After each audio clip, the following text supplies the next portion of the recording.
নমস্কার, আমি অভিজিৎ চন্দ্র নিউজ 18 বাংলার ফেসবুক লাইভে আপনাদের সবাইকে স্বাগত জানাই। আশা করি প্রত্যেকে ভালো আছেন। আজকে একটা অত্যন্ত গুরুত্বপূর্ণ খবর আবারও আপনাদের শেয়ার করছি।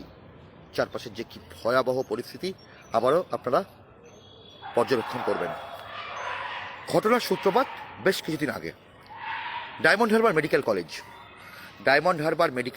সেই ডায়মন্ড হারবার মেডিকেল কলেজে জাল এসসি সার্টিফিকেট অর্থাৎ তপশিলি জাতি সার্টিফিকেট দিয়ে একজন MBBS পাঠরত তিনি পরমব্রত রায়, রাজারহাটের বাসিন্দা পরমব্রত রায়, আর একটি আদিবাসী সংগঠন তার বিরুদ্ধে প্রথম অভিযোগ জানায় ডায়মন্ড হারবার মেডিকেল কলেজ হাসপাতালে, এবং তারপর তদন্ত শুরু হয়।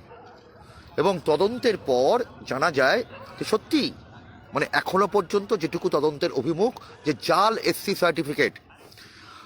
আর গতকাল বসিরহাটের SDPO তিনি এই পরমব্রত রায়ের বিরুদ্ধে অভিযোগ করেছেন।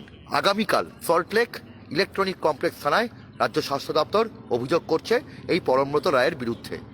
কিন্তু যে ঘটনাটা আসল সেটা হচ্ছে কি, রাজ্যে 30টিরও বেশি পদবি, সেগুলো সেই পদবীর লোকজন জাল বা ভুয়ো এসসি অথবা ST সার্টিফিকেট দিয়ে উচ্চশিক্ষা অথবা বিভিন্ন সরকারি বেসরকারি চাকরিতে তারা সুযোগ নিয়েছেন।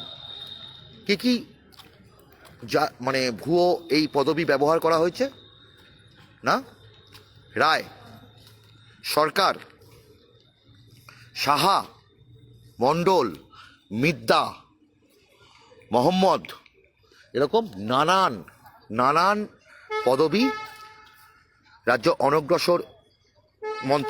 রাজ্যের অনগ্রসর কল্যাণ মন্ত্রক অর্থাৎ ব্যাকওয়ার্ড ক্লাস ডিপার্টমেন্ট তারা এই বিষয়ে 2023 সালে প্রথম নজরে এনেছিল এবং বিভিন্ন জেলাশাসককে এই বিষয়ে নির্দেশ দিয়েছিল।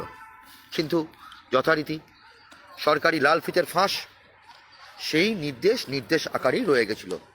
জেলা শাসকের দপ্তর থেকে অর্থাৎ প্রত্যেক ডিএমকে নির্দেশ দেওয়া হয়েছিল এবং প্রত্যেক জেলা শাসকের দপ্তর থেকে তা মহকুমা শাসকের দপ্তরে আসা উচিত ছিল এবং সেখান থেকে তদন্তের নির্দেশ। কিন্তু তাহলে কি করে এই পরমব্রত রায় সে নিস্তার পেল? 1 বছরের ওপর সে MBBS পড়ে গেল, কেন তার বিরুদ্ধে ডায়মন্ড হারবার মেডিকেল কলেজ কর্তৃপক্ষ কোনো ব্যবস্থা গ্রহণ করলো না? সে প্রশ্নটা নিশ্চয়ই উঠবে। তবে যেটা বারবার করে বলছি যে SC ST, আমার আপনার চারপাশে কিন্তু অনেকে আছেন এই ভুয়ো জাল SC ST সার্টিফিকেট নিয়ে তারা কাজ করছেন, চাকরি করছেন, পড়াশুনো করছেন তাদের সন্তানেরা বা তারা নিজেরা। দর্শক বন্ধুরা, একটু কমেন্টস চাই। আপনারা যত মন্তব্য করবেন তত আপনারা জানতে পারবেন যে কি ভয়াবহ পরিস্থিতি চলছে, দুর্নীতি কোন জায়গায় পৌঁছে গেছে, দুর্নীতি কোথায় পৌঁছে গেছে।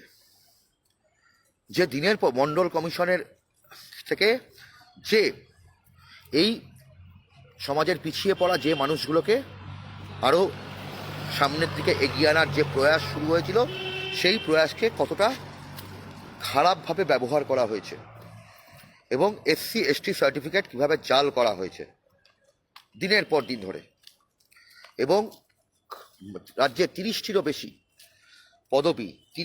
বেশি পদবি যারা হোল্ড করছেন, সেই তাদের পদবি অর্থাৎ যেমন রায়, সরকার, সাহা, মণ্ডল, মিদ্যা, এরকম বিভিন্ন পদবীর সেগুলোকে SC ST জাল সার্টিফিকেট ব্যবহার করা হয়েছে এবং সেই জাল সার্টিফিকেট ব্যবহার করে বিভিন্ন সুযোগ সুবিধা নেওয়া হয়েছে। কারণ এখন কর্মক্ষেত্রে হোক, বিভিন্ন সরকারি চাকরি থেকে শুরু করে উচ্চশিক্ষার ক্ষেত্রে, সর্বত্র যে কোনো আমার আপনার ছেলে মেয়েকে ভর্তির ক্ষেত্রে, যে কোনো ক্ষেত্রে যে SC STদের ক্ষেত্রে যে সুযোগ সুবিধা পাওয়া যায়, সংরক্ষণের যে সুযোগ সুবিধা, সেই সংরক্ষণের সুবিধাকে কাজে লাগিয়ে বলা যেতে পারে যে তাতে এই পরমব্রত রায়, সেই ছেলেটি, সে এই সুযোগ নিয়েছে। সঞ্জীব গুহ, দেখুন সমস্ত কিছু প্রকাশিত আমাদের টিভি চ্যানেলে অবশ্যই আপনি দেখতে পারবেন। সঞ্জীব গুহ আপনি এখানে এসেছেন এবং অবশ্যই আপনি দেখুন সবার নাম এরকম একটা ফেসবুক লাইভে। তবে যে পরিস্থিতি, প্রত্যেকে সতর্ক থাকুন, সচেতন থাকুন, কারণ রাজ্য সরকার এ বিষয়ে তদন্তের নির্দেশ দিয়েছে। প্রত্যেক জেলা শাসককে নির্দেশ দেওয়া হয়েছে যাতে অবিলম্বে কারা কারা এই ভুয়ো বা জাল এসসি এসটি সার্টিফিকেট দিয়ে ব্যবহার করছেন তাদেরকে চিহ্নিত করতে হবে, তাদের বিরুদ্ধে কড়া আইনি পদক্ষেপের হুঁশিয়ারি।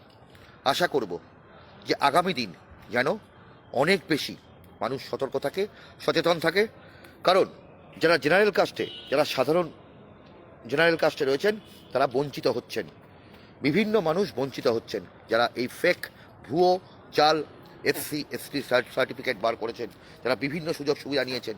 দিনের পর দিন ধরে আমার আপনার আশপাশে অনেক মানুষ এই সুবিধা নিয়েছে। প্রত্যেকে সতর্ক থাকুন, প্রশাসন কড়া পদক্ষেপ গ্রহণ করলে প্রত্যেকে বিপদে পড়বেন। যাই হোক, যে ঘটনাটা আপনাদের সামনে তুলে ধরছি, যে ডায়মন্ড হারবার মেডিকেল কলেজের এই ঘটনা কিন্তু চোখে আঙুল দিয়ে দেখিয়ে দিয়েছে যে কী ভয়াবহ পরিস্থিতি। তবে পুলিশ কড়া পদক্ষেপ গ্রহণ করছে। আগামীকালই রাজ্য স্বাস্থ্য দপ্তরের তরফ থেকে সল্টলেক ইলেকট্রনিক কমপ্লেক্স থানায় সেখানে অভিযোগ দায়ের করা হচ্ছে এই অভিযুক্ত পরমব্রত রায়ের বিরুদ্ধে। এবং ডায়মন্ড হারবার মেডিকেল কলেজ কর্তৃপক্ষ তারাও বলছেন যে গোটা বিষয়টা নিয়ে তারা স্বাস্থ্য দপ্তরকে বা ঊর্ধ্বতন কর্তৃপক্ষকে তারা জানিয়েছেন। অন্যদিকে গতকালই বসিরহাটের এসডিপিও তিনি এই বসিরহাট থানায় এই পরমব্রত রায় তার বিরুদ্ধে এফআইআর করেছেন। এখন দেখার বিষয় যে কী ঘটনা ঘটে এবং পরমব্রত রায়কে পুলিশ জিজ্ঞাসাবাদ করলে বা তাকে আটক করলে গোটা বিষয়টা পরিষ্কার হবে। তবে আশপাশে, আমার আপনার আশপাশে যেভাবে এই ভুয়ো এসসি এসটি সার্টিফিকেট দিয়ে যারা বিভিন্ন সুযোগ সুবিধা নিয়েছেন তাদেরকে অবশ্যই চিহ্নিত করতে হবে। এটা কিন্তু অপরাধ, অন্যায়। প্রত্যেকে ভালো থাকবেন, সুস্থ থাকবেন এবং অবশ্যই সতর্ক থাকবেন। আমরা এই খবরের আপডেট যেমন দেব, আরও বিভিন্ন খবরের আপডেট নিয়ে আপনাদের কাছে আসবো সত্যনিষ্ঠভাবে, তথ্যনিষ্ঠভাবে। প্রত্যেকে ভালো থাকবেন।